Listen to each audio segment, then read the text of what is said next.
और आज कई जिलों के दौरे पर रहेंगे बीजेपी प्रदेश अध्यक्ष भूपेंद्र सिंह चौधरी। कई कार्यक्रमों में शिरकत करेंगे। मऊ, गोरखपुर, लखनऊ में कई कार्यक्रम हैं। कई जिलों के दौरे पर रहेंगे। मऊ में जनसभा को संबोधित भी करेंगे।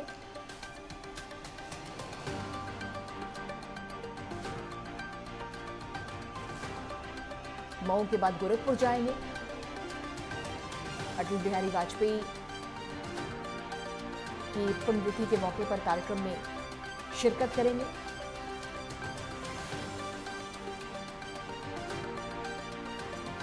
अनिकेत तिवारी हमारे सहयोगी जुड़ गए हैं ज्यादा जानकारी के साथ। अनिकेत, भूपेंद्र सिंह चौधरी आज लगातार कई जिलों के दौरे पर रहने वाले हैं। क्या क्या उनका कार्यक्रम रहेगा? और चूंकि आज देश भर में भारत के पूर्व प्रधानमंत्री भारत रत्न अटल बिहारी वाजपेयी के लिए श्रद्धांजलि सभा का आयोजन भी हो रहा है, तो गोरखपुर में भी ऐसे ही कार्यक्रम में वो शिरकत करने वाले हैं। देखिए पूजा, अगर बात की जाए प्रदेश अध्यक्ष भूपेंद्र सिंह चौधरी की, तो आज उनके 3 जिलों का उनका दौरा है।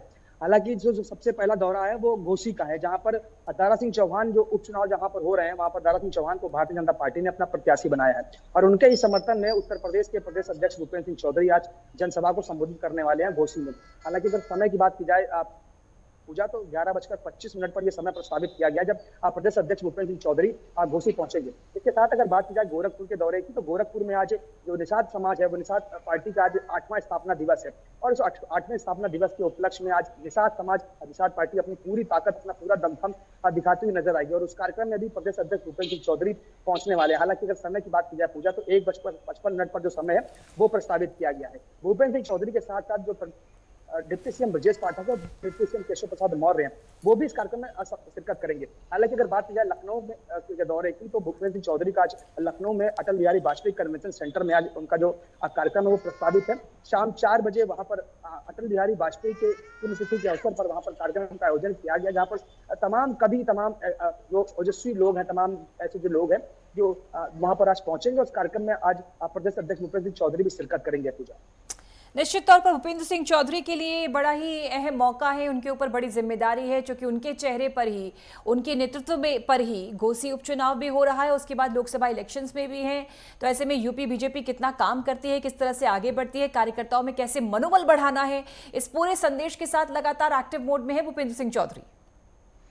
बिल्कुल। देखिए पूजा, अगर बात की जाए प्रदेश अध्यक्ष भूपेंद्र सिंह चौधरी की, तो पहले दिन से जब उन्हें प्रदेश अध्यक्ष की कमान सौंपी गई थी, उसके बाद से लगातार उनके दौरे देखने को मिले थे। इसके साथ साथ बड़ी संख्या में उन्होंने पश्चिमी यूपी से अलग अलग राजनीतिक दलों के जो राजनेता है, उनको भी भारतीय जनता पार्टी में शामिल कराया। तो यकीनन तौर पर कहीं ना कहीं भूपेंद्र सिंह चौधरी के ऊपर एक बड़ी जिम्मेदारी है, क्योंकि उपचुनावों की बात अलग है, इसके साथ साथ आने वाले समय में लोकसभा के चुनाव है। और अगर बात की जाए पूजा उत्तर प्रदेश की, तो उत्तर प्रदेश में सबसे ज्यादा 80 लोकसभा की सीटें हैं।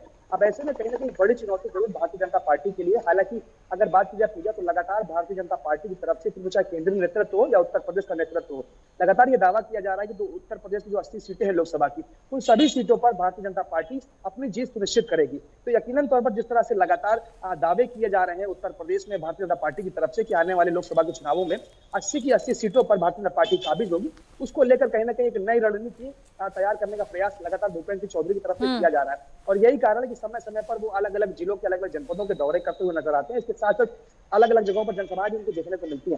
हालांकि जब से उन्हें प्रदेश अध्यक्ष की कमान सौंपी गई, उसके बाद से लगातार भूपेंद्र सिंह चौधरी पश्चिमी यूपी हो, अवध हो, या फिर पूर्वांचल हो, या फिर ब्रज हो, अलग अलग जगहों पर कहीं ना कहीं कार्यकर्ताओं से मिल रहे हैं, मुलाकात कर रहे हैं। इसके साथ साथ कहीं ना कहीं मूल मंत्र भी देते हुए नजर आते हैं। कैसे आने वाले लोकसभा चुनावों में जिस तरह से दावा किया जा रहा है कि 80 सीटों पर काबिज होना है, तो उस पर किस तरह से जीत सुनिश्चित की जाए। उसका लिटमस टेस्ट घोसी उपचुनाव है अनिकेत। यकीनन तौर पर बात की जाए पूजा की, घोसी की जो चुनाव होने हैं, वहां पर भारतीय जनता पार्टी ने दारा सिंह चौहान को अपना प्रत्याशी बनाया। हालांकि दारा सिंह चौहान ये वही राजनेता है जो पहले भारतीय जनता पार्टी में हुआ करते थे, उसके बाद में समाजवादी पार्टी को उन्होंने दामन थाम लिया था। लेकिन अभी कुछ दिन पूर्व उन्होंने भारतीय जनता पार्टी का फिर से दामन थाम लिया और डिप्टी सीएम ब्रजेश पाठक और भूपेंद्र सिंह चौधरी ने उन्हें भारतीय जनता पार्टी ज्वाइन कराई है। अब ऐसे में कहीं ना कहीं उन्हें प्रत्याशी भारतीय जनता पार्टी की तरफ से बनाया गया, तो कहीं ना कहीं लिटमस टेस्ट जरूर है घोसी उपचुनाव। लेकिन कहीं ना कहीं लोकसभा को पूर्ण रूप से देखा जा रहा है, केंद्र बिंदु जो है वो कहीं ना कहीं लोकसभा का चुनाव है, क्योंकि लगातार दावा किया जा रहा है भारतीय जनता पार्टी की तरफ से कि 80 सीटों पर भारतीय जनता पार्टी काबिज होगी। तब ऐसे में कहीं ना कहीं बड़ी चुनौती है, एक बड़ी जिम्मेदारी है प्रदेश अध्यक्ष भूपेंद्र सिंह चौधरी के कंधों पर, और यही कारण है कि अपनी जिम्मेदारी का वो पूर्णतः निर्वहन करने का प्रयास कर रहे हैं। लगातार जिस तरह से दावा किया जा रहा है, उस दावे को पूरी तरह से जमीन पर उतारने का काम करने का प्रयास भूपेंद्र सिंह चौधरी की तरफ से किया जा रहा है, और यही कारण है कि लगातार उनके दौरे देखने को मिलते हैं, कार्यकर्ताओं के बीच में वो ठीक जाते हुए नजर आते हैं। पूजा, ठीक, शुक्रिया आपका अनिकेत तिवारी इस खबर पर जानकारी देने के लिए। अपडेट लेंगे आपसे, फिलहाल के लिए धन्यवाद।